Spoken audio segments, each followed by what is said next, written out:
What's up, guys? So we're back. I'm gonna go ahead and shorten this fuel line from the fuel pressure regulator up to the carburetor. I'll put a nice little 90 right here, move it over a little bit, and then it's just gonna go straight from there right into there. It's gonna be a lot shorter, a lot cleaner, and yeah, we're at that point where I'm gonna start cleaning stuff up in the engine bay and making it look a little prettier. And I haven't heat cycled it yet, but we'll get to that eventually. Right now my roommate's sleeping and I don't really feel like waking him up because this thing is open header. So we'll hop right to it. Here's a little time lapse.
What's up, guys? So finished product, much cleaner, pretty firm mounting location on it, no kinks or anything like that in the hose. I think that looks way better than all that long hose.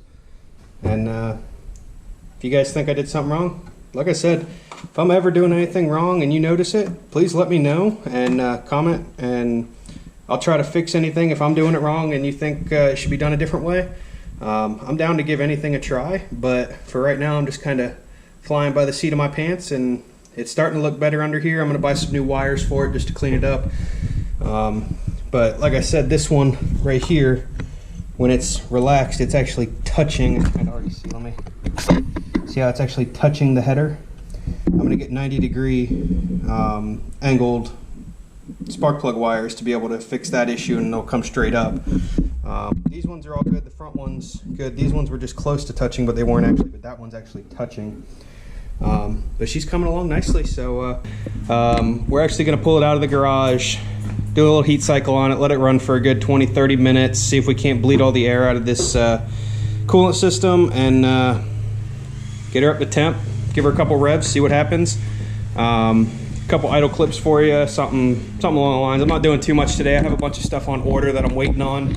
I got a couple gauges. I'm kind of playing it by ear because the engine temp gauge in the car does not work. The oil pressure gauge does, however. Like I said, it has 50 pounds of oil pressure at idle. So I'm just gonna pretty much leave the cap off and wait until it sucks it down, and then fill her back up. Do as much as I can with it until I get a gauge. I need to get a fuel system for it. That old tank is, I can promise you, there's a lot of stuff still inside of it. So what I'm gonna do is put a fuel cell in it, run all AN lines. I'm probably gonna replace the filters again.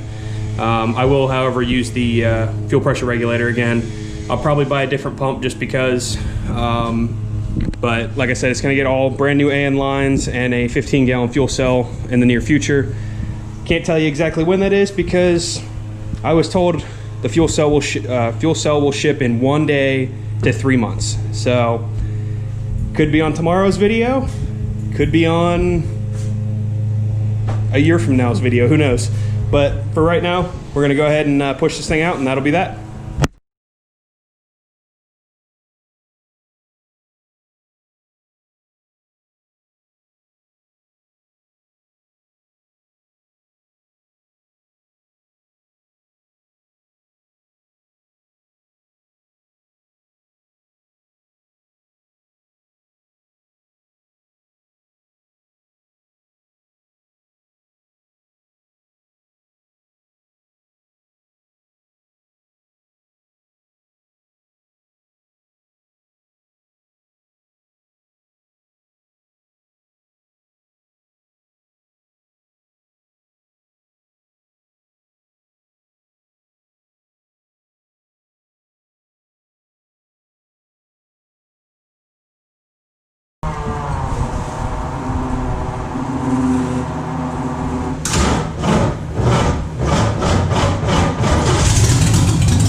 We had to shut her down.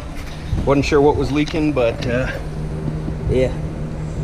Turns out it was tranny fluid. There is no drain plug in the tail shaft of the tranny. There's a drain plug in the tranny pan, but I didn't see that there wasn't a plug in the tail shaft. So we're gonna have to get that, and then we'll come back and try and heat cycle it again later. All right, bye.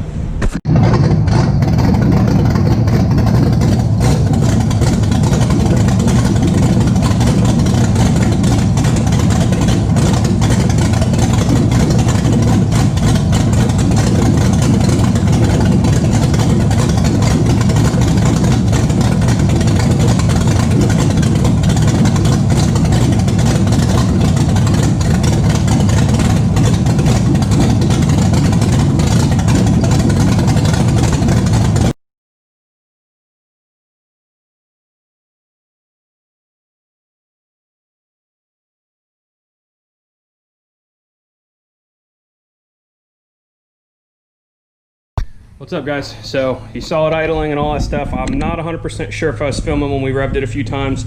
Sounds pretty nasty. There's definitely some idle clips coming for you. Well, actually, you have already seen the idle clips if you're watching this part of the video. But yeah, so you saw we had some mishaps. Puke trans fluid all over the ground. I need to do a coolant flush, all that. I ran a bunch of water through the block, but apparently that's not good enough. So the thing's still hot. It seems to be all good. We went out and got a generic engine temp gauge, and we hooked it up to the line we got. There's a line running into the car, but the gauge is pretty well trash. But where's it at? Right here. This hard line right here goes right into the car. So we put a just a generic gauge on it. The thing idled for about 45 minutes and would not go over 150 degrees. So I'm pretty happy with that. At least I don't have to worry about the thing overheating as of right now. But we also had a fan on the floor blowing through it. Plus we have the mechanical fan chilling right there. So it had some good airflow. But it was partially in the garage. It's, I'd say probably right at 70 degrees outside here in Florida. But I mean, like I said, for now it's good. I got to get a drain plug for that tranny. I had no clue there was even a plug in the tail shaft of a top loader trans. I just didn't know. That's on me. I should have looked a little closer. So we're gonna have to get some more trans fluid, and yeah, we're gonna head to the parts store and go ahead and order some. I was told that they don't have the right kind for this transmission.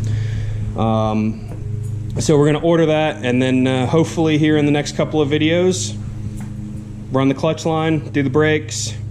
I don't know, who knows? It could be tomorrow, like I said, if I take this thing up the road. It just needs a lot of little stuff.